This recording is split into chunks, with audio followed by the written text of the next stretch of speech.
이거 매우 큰 사안일 수 있기 때문에 수사당국에게 필요한 건 증거와 근거일 겁니다. 그냥 단순히 비슷한 시기에 55억 두산이 돈을 줬고 용도 변경이 됐는데 이것만으로는 제3자 뇌물 혐의를 적용하기에 역부족이겠죠. 수사당국이 뇌물 혐의를 적용한 근거는 무엇일까요? 지난 5월에 압수수색을 했어요, 경찰이. 2014년 10월 두산건설이 성남시에 보낸 공문을 경찰은 확보한 걸로 보도가 되고 있습니다. 경찰도 뭔가 근거가 있겠죠?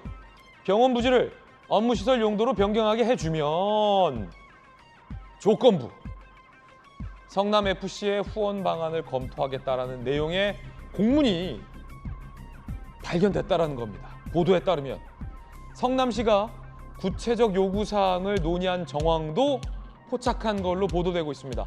두산 관계자에 관련된 진술도 수사당국은 확보한 걸로 전해지고 있습니다. 다시 말해서 두산이 보유한 그 정자동 그 땅에 대한 용도 변경과 성남FC에 대한 후원금이 정상적으로 이뤄진 별개의 사안이 아니라 경찰이 확보한 근거에 따르면 공문을 통해서 두산과 성남시가 용도 변경해주면 성남FC에 돈을 후원하겠다라는 주고받고의 논의와 공문이 경찰에게 있다라는 보도가 나오고 있다는 겁니다.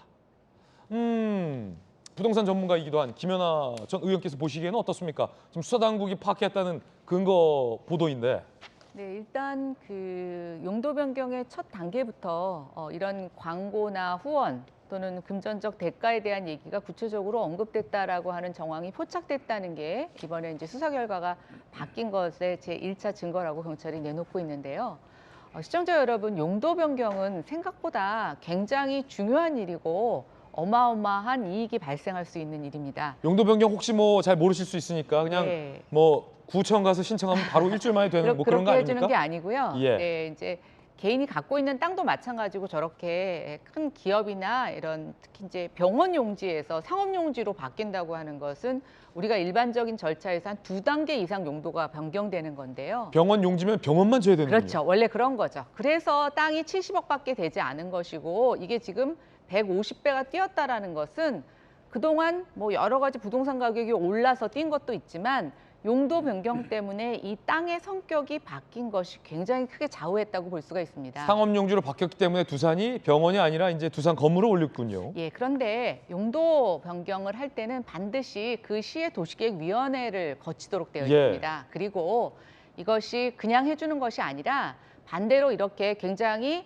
용도의 변경으로 인해서 막대한 이익이 있을 것으로 예상될 때는 반드시 공공기여를 하도록 되어 있는데 네. 그 공공기여를 현물로 받는 방법은 없습니다. 예를 들어서 땅으로 내놓거나 아니면 시에서 어떤 필요한 시설을 대신 지어주거나 예. 뭐 우리가 이제 학교를 짓거나 뭐 공원을 짓게 하거나 도로 부지를 예. 내놓거나 하는 식의 여러 가지 형태가 있는데요. 아니 그러면 지금 경찰이 보고 있는 건 두산이 경찰의 시각이에요.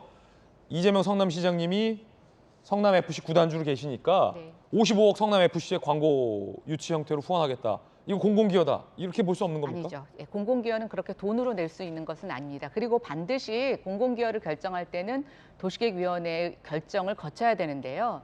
제가 좀 의심스러운 것은 뭐냐면 이게 어마어마한 용도 변경이기 때문에 도시계획위원회, 특히 이제 많은 해당 공무원들도 있지만 외부 전문가들로 구성된 도시계획위원회에서 예. 이것을 그 어떤 특별하게 물적 증거로 남을 수 있는 공공기여가 없이 이것을 해줬을까? 그러기 위해서는 시에 굉장히 적극적인 의지가 있어야 된다는 예. 것이고요.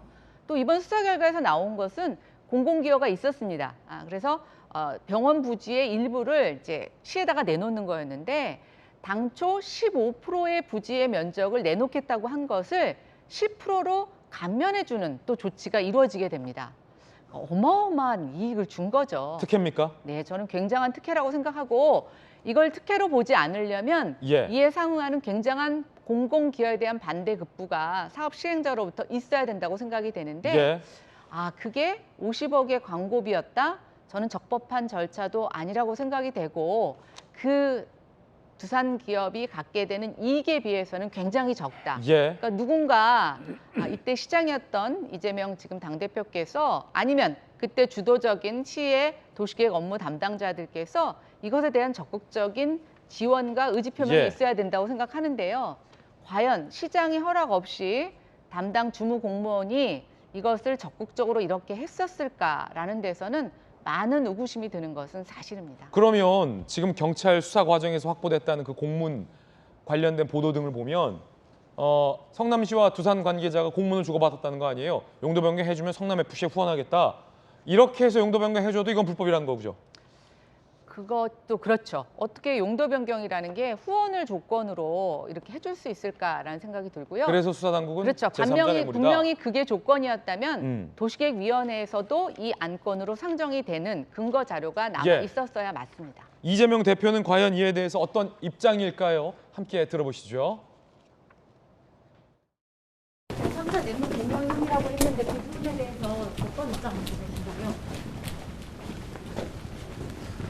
당시 이재명 부리기 1편, 2편, 3편까지 논하면서 계속해서 나올 거라고 하는데 이에 대해 대표님 입장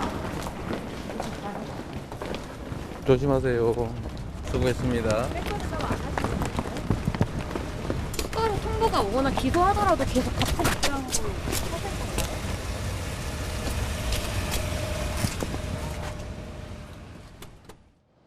제3자 뇌물 혐의가 적용됐던 가장 최근의 사례는 기억하실 겁니다. 각 기업들이 최순실 씨가 주도적으로 만들었던 재단 등의 후원금 형식을 낸 것 등도 제3자 뇌물 공여 혐의로 법원에서 유죄가 된 바 있습니다. 박근혜 전 대통령도 유죄를 선고받기도 했었습니다. 매우 비슷하다라는 이야기가 법조계에서 나오고 있습니다.